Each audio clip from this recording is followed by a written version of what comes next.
नमस्कार, business plus टेलिभिजनको news bulletin business टुडेमा स्वागत छ। म संगीता कटुवाल। सुरुमा हेडलाइन्स।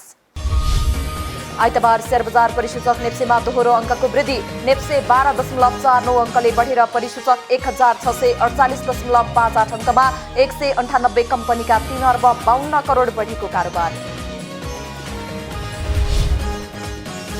वैदेशिक रोजगारीका लागि आकर्षक मानिएको युएई, साउदी लगायत मुलुकबाट करिब 1 लाख श्रमिकको माग। श्रमिकको माग भए पनि मागपत्र प्रमाणीकरण नै हुन सकेन। कोरोना महामारी र चाडबाडकै बीचमा कामको खोजीमा भारत जाने नेपालीको सीमा क्षेत्रमा भिड। घर खर्च धान्न नसकेपछि रोजगारीका लागि नेपाली भारत जान बाध्य।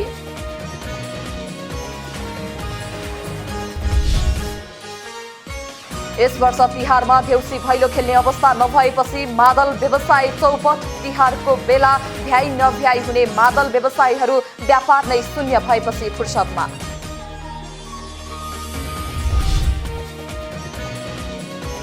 र चीनको वैदेशिक व्यापार 4.6% वृद्धि। अक्टोबरमा चीनको निर्यात 19 महिनाकै तीव्र दरमा बढेको सरकारी तथ्याङ्क।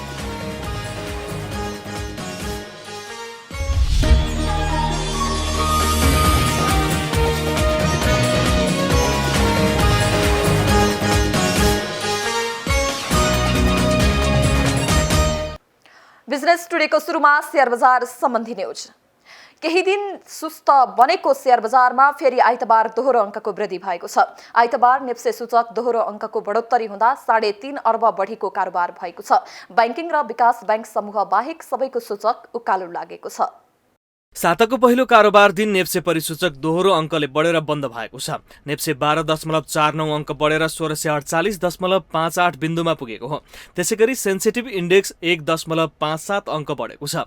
आइतबार 198 कम्पनीको 41,767 पटकको कारोबारमा 3 अर्ब 52 करोड 67,77,000 रुपियाँ बराबरको 1 करोड 8,63,000 किता सेयर खरिद बिक्री भएको छ। आइतबार नेपाल पुनर्बिमा कम्पनीको सर्वाधिक 25 करोड 92 लाख रुपियाँको कारोबार भएको छ। हिमालयन डिस्टिलरीको 15 करोड 96 लाख, शेखर इन्सुरेन्सको 12 करोड 30 लाख रुपियाँ, अपी पावरको 12 करोड 8 लाख रुपियाँ, बैंक अफ काठमाडौँको 10 करोड 48 लाख रुपियाँ, शिवम सिमेन्ट्सको 10 करोड 35 लाख रुपियाँ बराबरको कारोबार भएको छ। त्यस्तै आइतबार हिमालयन डिस्टिलरी, साल ट्रेडिङ, दिव्यश्वरी हाइड्रो पावर, मिथिला लघुवित्त, युनिभर्सल पावर र सानेमा जनरल इन्सुरेन्सको शेयर मूल्यमा 10% को हाराहारीमा वृद्धि भएर पोजिटिभ सर्किट लागेको छ। आइतबार नेपाल फाइनेन्सका शेयर धनीले धेरै गुमाए। नेप्से उपसमूहमा रहेका 12 समूह मध्ये 10 वटामा वृद्धि भयो भने 2 वटामा गिरावट आयो। आइतबार उत्पादन तथा प्रशोधन समूह सबभन्दा बढी 122.68 अङ्कले उकालो लागेको छ। व्यापार समूह 105.19, होटल समूह 27.75 अङ्क, जलविद्युत समूह 30.59 अङ्क, वित्त समूह 4.27 अङ्क, निर्जीवन बीमा समूह 18.79 अङ्क, अन्य समूह 28.45 अङ्क, लघुवित्त समूह 10.85 अङ्क, जीवन बीमा समूह 86.93 अङ्क र म्युचुअल फन्ड समूह 0.15 अङ्कले बढेका छन्। विकास बैंक समूह 6.76 र बैंकिङ समूह 1.16 अङ्कले उरालो लागेका छन्। सुन तोलामा 500 रुपैयाँले बढेको छ। नेपाल सुनचाँदी व्यवसायी महासंघका अनुसार आइतबार छापावाला सुनको भाउ तोलाको 97,700 रुपैयाँ कायम भएको छ। यसै गरी तेजाबी सुनको भाउ तोलाको 97,200 रुपैयाँ निर्धारण भएको छ। चाँदीको भाउ प्रति तोला 20 रुपैयाँ बढेर 1,275 रुपैयाँ कायम भएको छ।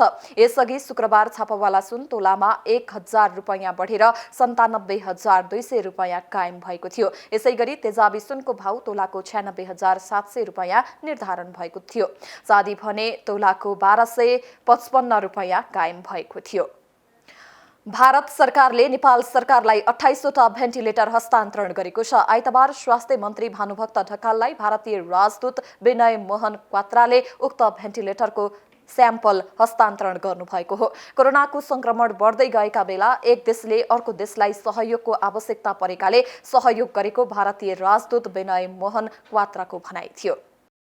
हम हर स्टेज पे भारत और नेपाल आपस में एक दूसरे से सहयोग और सहकार्य करते आ रहे हैं और आगे भी करते रहेंगे। पहले चाहे वो पिछले वेंटिलेटर्स का वितरण समारोह हो रेमडेसिविर दवाइयों का समारोह हो या इस बार वेंटिलेटर का जो समारोह, ये सभी भेंट हमारे सहयोग, सहकार्य और दोनों देशों की मित्रता के बीच का एक प्रत्यक्ष प्रमाण है। और जैसे कि मैंने कहा, भारतीय प्रधानमंत्री तथा भारतीय के जनता का दोनों देशों के बीच सहयोग सहकार्यों की क्या सकारात्मकता दिशा हो, उसका भी एक प्रमाण है। मैं एक बार फिर आपको ये आश्वासन कराना चाहूँगा कि आगे आने वाले समय में भी वैक्सीन क्षेत्र को भी लेकर जब इसमें डेवलपमेंट होगी, तब भी हमारा और नेपाल का सहयोग लगातार सशक्त, सकारात्मक रूप से प्रगतिशील आगे बढ़ता रहे। विषम परिस्थितिमा राजदूत भएदेखि नै नेपाललाई सहयोग गर्दै आएको र अत्यावश्यक परिस्थितिमा सहयोगमा गरेकोमा स्वास्थ्य तथा जनसङ्ख्या मन्त्री भानुभक्त ढकालले आभार प्रकट गर्नुभयो। यो अप्ठ्यारो बेला एउटा छिमेकी मित्र राष्ट्र हुनुको नाताले स्वयं आफै पनि भयावह एउटा काली लाग्दो महामारीका विरुद्ध लडिरहँदाखेरि पनि छिमेकी प्रतिको सद्भाव र नेपाली जनताप्रतिको मायाले उहाँहरूले आफ्नो अभावको बीच नेपालीमा भन्ने हो भने गाँस कटाएर भए पनि हामीलाई जुन सहयोग प्रदान गर्नुभएको छ, म महामहिम राजदूत मार्फत भारतीय जनता र भारतीय सम्माननीय प्रधानमन्त्री नरेन्द्र मोदीजीप्रति पनि हार्दिक आभार एवं धन्यवाद व्यक्त गर्न चाहन्छु। नेपाल भारत जस्तो सुकै परिस्थितिमा एकले अर्कोलाई सहयोग गर्नुपर्ने मन्त्री ढकालको भनाइ थियो। वैदेशिक रोजगारीका लागि आकर्षक मानिएको युए, साउदी लगायत मुलुकबाट करिब 1 लाख श्रमिकको माग गरिएको छ। कोभिड-19 का कारण मुलुकभित्र बेरोजगारी बढिरहँदा रोजगारीका लागि आकर्षक गन्तव्य मानिएका मुलुकबाट ठूलो संख्यामा श्रमिकको माग भए पनि मागपत्र प्रमाणीकरण नै हुन सकेको छैन। कोभिड-19 को त्रासका कारण दुबई, साउदी लगायत देशबाट ठूलो संख्यामा आप्रवासी कामदार आफ्नो घर फर्किएपछि अहिले ती देशमा अत्याधिक रूपमा कामदारको माग भएको बताइन्छ।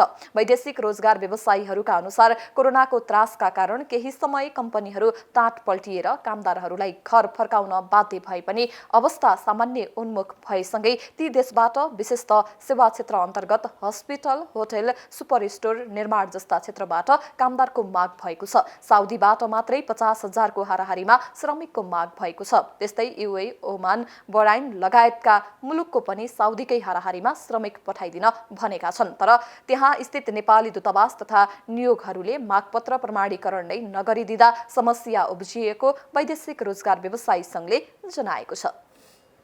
बिजनेस टुडेमा पालो भएको छ ब्रेकको।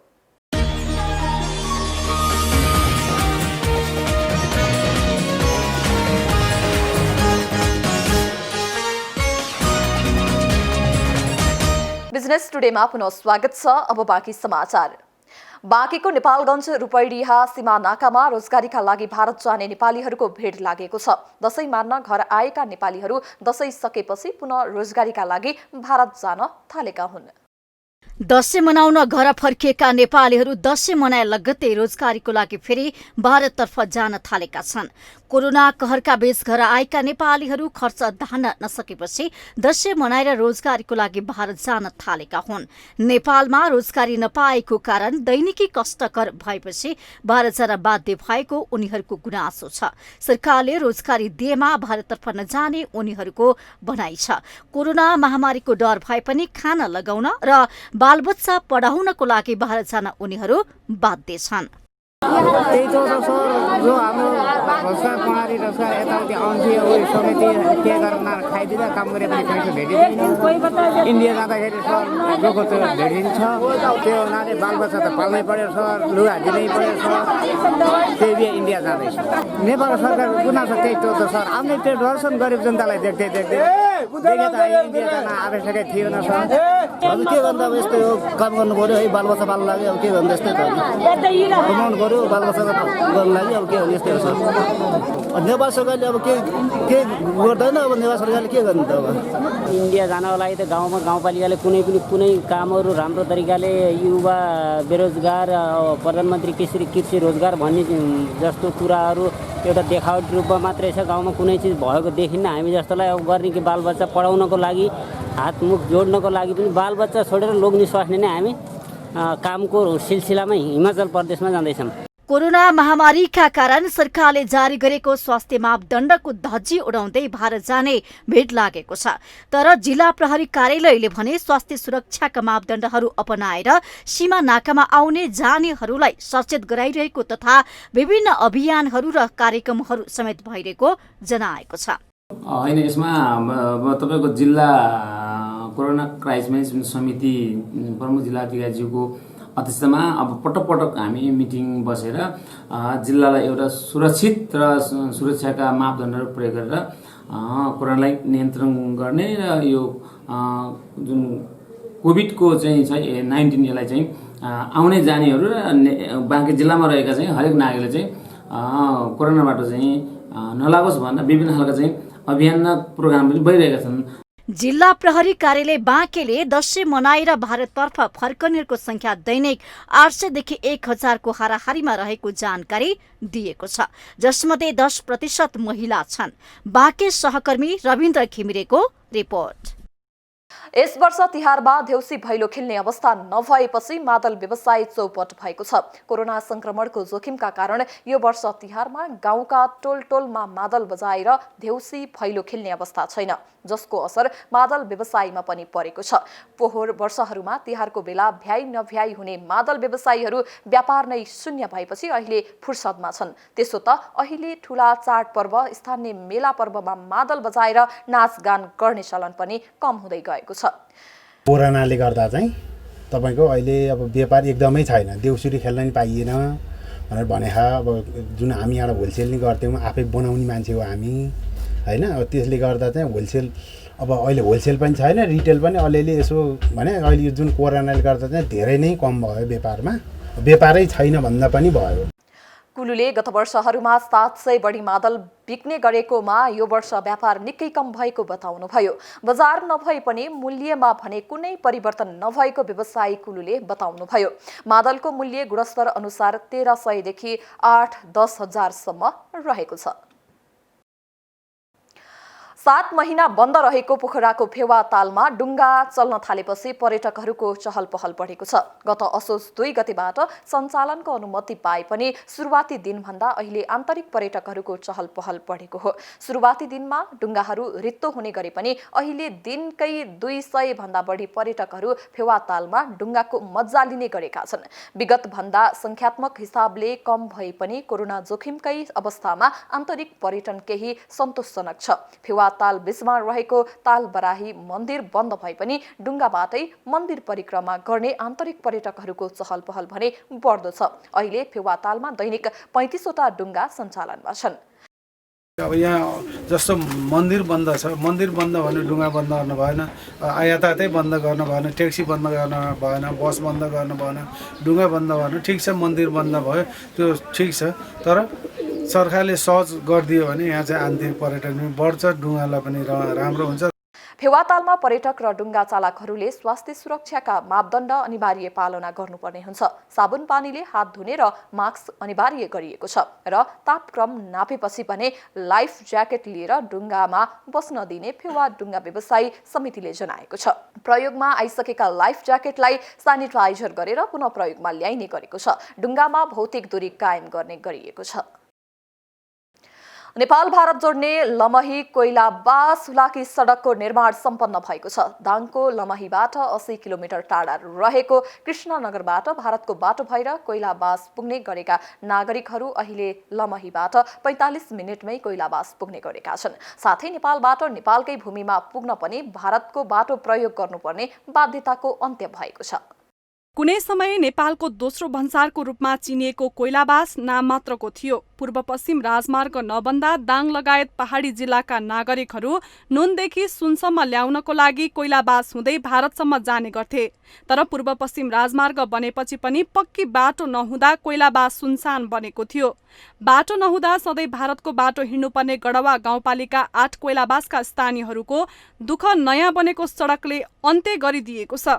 धेरै सुविधाहरू भयो भनौँ, बाटो नभएको खण्डमा हामीलाई एकदमै समस्या थियो। हिजोको दिनमा हामी अहिले बाटो भइसकेपछि हामीलाई गडवा जानलाई हामीले 25 मिनटमा पुगिरहेको छौँ भने चाहिँ हिजोको दिनमा हामीलाई गडवा जानुपर्दा 6 घन्टा लाग्थ्यो। हामी मित्रराज भारत भएर आफ्नै दाङ जानको लागि हामीलाई 2-3 जिल्ला होइन बाटो घुमेर दाङ जानु पर्थ्यो। तर अहिले चाहिँ त्यो समस्या हट्यो र हामीलाई एकदमै सजिलो तरिकाले हामी गडवा पुग्छौँ, घोराइ पुग्छौँ होइन। टाइमली हामीले काम गरेर फर्किन पनि सक्छौँ। यो सडकको निर्माण कार्य 4 वर्ष अघि सुरु भएको थियो। सडक बनेपछि लमहीबाट कोइलाबास नाकासम्मको दूरी 33.5 किलोमिटर छ। सडक कालोपत्रे भएपछि लमहीबाट 45 मिनेटमा सहजै कोइलाबास पुग्न सकिने भएको हो। हुलाकी सडक अन्तर्गत पर्ने गडवा बजारको मुहार समेत यही सडकका कारण फेरिएको छ। सडक पेटी, रेलिङ र फराकिलो सडकले यहाँको सुन्दरता बढाएको छ। 70 करोडको लागतमा सडक निर्माण कार्य सकिएको हो। म त यहाँ सुरुमा कसैले विश्वासै गरेन कि बाटो बन्छ भनेर। कसैको विश्वास थिएन। हामी सर्वे गर्दाखेरि भन्थ्यो पहिला कतिजना आयो गयो, बाटो बन्छ कि नि तपाईँहरू पनि आउने जाने क्रम हुन्छ। पहिला यही बाटोमा हामी जति छ नि पहाड एरिया एउटा साङ्गु गाडी जाने बाटो मात्रै थियो, सिङ्गल गाडी, त्यो पनि ढुङ्गा थियो पुरै ठाउँमा सोलिङ गरेको। त्यो एकदम जान हामीलाई पनि साइड पुग्नलाई त्यहाँ 33 किलोमिटर रोड हाम्रो लगभग 3 घन्टा 4 घन्टा लाग्थ्यो। त्यो पनि ठाउँ अड्केर गाडी छोडेर हिँड्नु पर्थ्यो। अहिले हामीले पुरै पहाड कटिङ गऱ्यौँ। पहाड पनि हेर्नुहोस् पुरै लगभग केही ठाउँमा 20 मिटर 50 मिटर हाइटको पनि छ।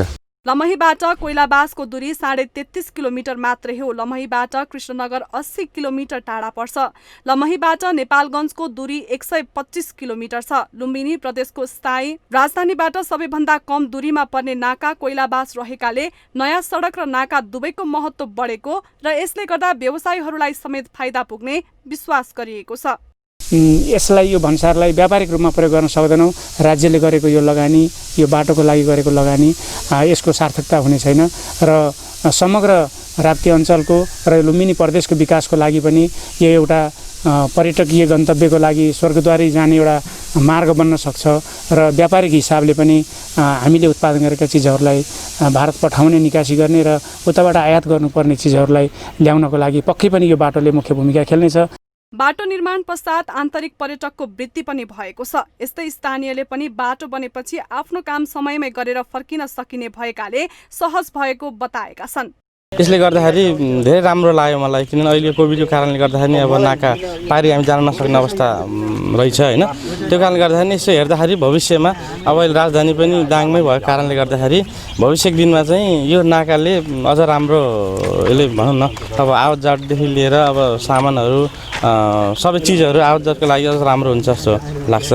बाटो बनेपछि चालु आर्थिक वर्षमा 12,85,000 राजस्व सङ्कलन गर्ने लक्ष्य लिएको छ। तर कोरोना महामारी सुरु भए यता कोइलाबास भन्सारबाट राजस्व सङ्कलन हुन सकेको छैन। साउन र भदौमा मासिक 5-5 हजार गरी 10,000 मात्रै राजस्व सङ्कलन भएको थियो। यो नाका बृहत रूपमा सुचारू गर्न नेपाल र भारत दुवैले ध्यान दिन आवश्यक छ। दाङ सहकर्मी विकास डाङ्गीको रिपोर्ट। बिजनेस टुडेमा पालो भएको छ ब्रेकको।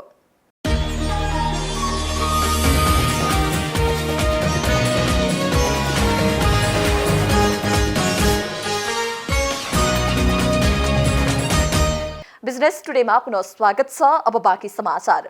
भूकम्पबाट क्षति भएका निजी आवास निर्माण गर्ने अनुदान किस्ता लिन राष्ट्रिय पुनर्निर्माण प्राधिकरणले अन्तिम समय सीमा तोकेको छ। 2072 को भूकम्पपछि 5 वर्षे कार्य अवधि सहित गठन भएको प्राधिकरणको कार्यकाल सकिन लागेको भन्दै 3वटै किस्ताका अनुदान लिन लाभग्राहीलाई अन्तिम समय सीमा तोकिएको छ। प्राधिकरणका अनुसार मङ्सिर मसान्तसम्ममा अनुदान सम्झौता गरिसकेका पुनर्निर्माण तथा प्रबलीकरण लाभग्राहीले 2077 पुस 15 सम्ममा पहिलो किस्ता निजी आवास घर निर्माण सुरु गरेकाले माघ मसान्तसम्ममा दोस्रो र 2078 वैशाख मसान्तसम्ममा तेस्रो तथा अन्तिम किस्ता लिन म्याद थप गरेको छ।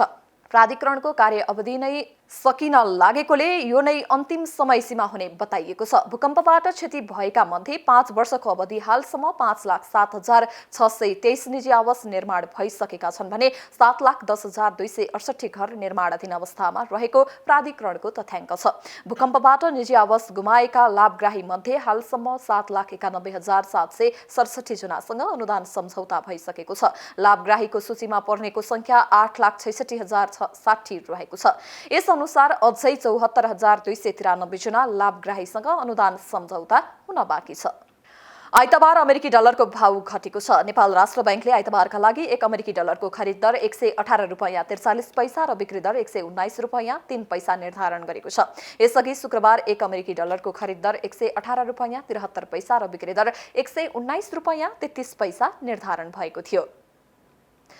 चीनको वैदेशिक व्यापार बढेको छ। अक्टोबरमा चीनको निर्यात 19 महिनाकै तीव्र दरमा बढेको सरकारी तथ्याङ्कले देखाएको छ। आयातमा पनि वृद्धि भएको छ। यसलाई कोरोना भाइरसको महामारीबाट प्रभावित चीनको अर्थतन्त्रमा निरन्तर पुनर्बहाली आइरहेको थप प्रमाणका रूपमा हेरिएको छ। गत वर्षको सोही अवधिको तुलनामा अक्टोबरमा निर्यात 11.4% बढेको छ। यो विश्लेषकहरूले गरेको अनुमान भन्दा धेरै हो। सो अवधिमा निर्यात 9.3% बढ्ने अन्तर्राष्ट्रिय सञ्चार संस्था रोयटर्सको सर्वेक्षणले देखाएको थियो। सेप्टेम्बरमा पनि निर्यातमा 9.9% को उच्च वृद्धि देखिएको थियो। सो अवधिमा आयात भने 4.7% बढेको छ। सेप्टेम्बरको तुलनामा चाहिँ यो वृद्धि निकै थोरै हो। सेप्टेम्बरमा आयात 13.2% बढेको थियो। अक्टोबरमा आयात 9.5% बढ्ने रोयटर्सको जनमत सर्वेक्षणमा संलग्न विश्लेषकहरूले बताएका थिए। निर्यातमा भएको वृद्धिका कारण गत महिना बाँकी विश्वसँगको व्यापारमा चीनको बचत बढेर 58 अर्ब 44 करोड डलरमा पुगेको छ। सेप्टेम्बरमा बचत 37 अर्ब थियो भने समीक्षा अवधिमा व्यापार बचत 46 अर्ब पुग्ने प्रक्षेपण गरिएको थियो।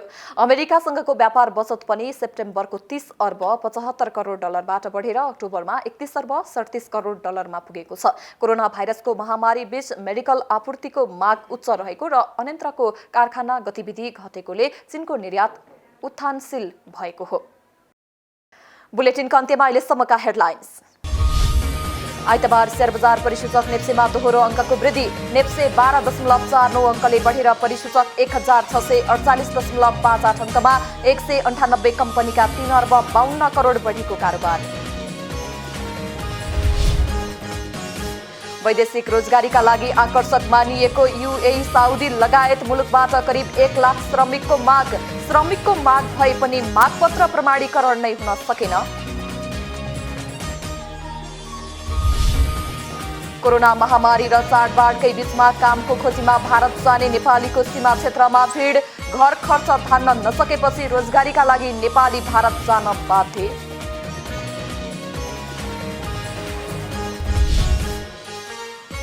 यस वर्ष तिहारमा देउसी भैलो खेल्ने अवस्था नभएपछि मादल व्यवसाय चौपट। तिहारको बेला भ्याइ नभ्याइ हुने मादल व्यवसायीहरू व्यापार नै शून्य भएपछि फुर्सदमा।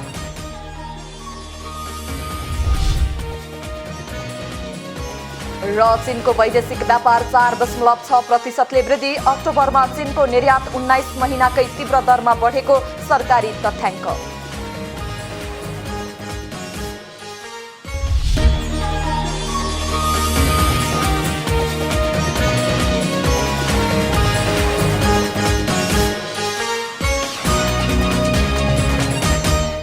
बिजनेस टुडे अहिलेलाई यति नै। हेर्दै रहनुहोला business plus television. Business plus, business first. नमस्ते।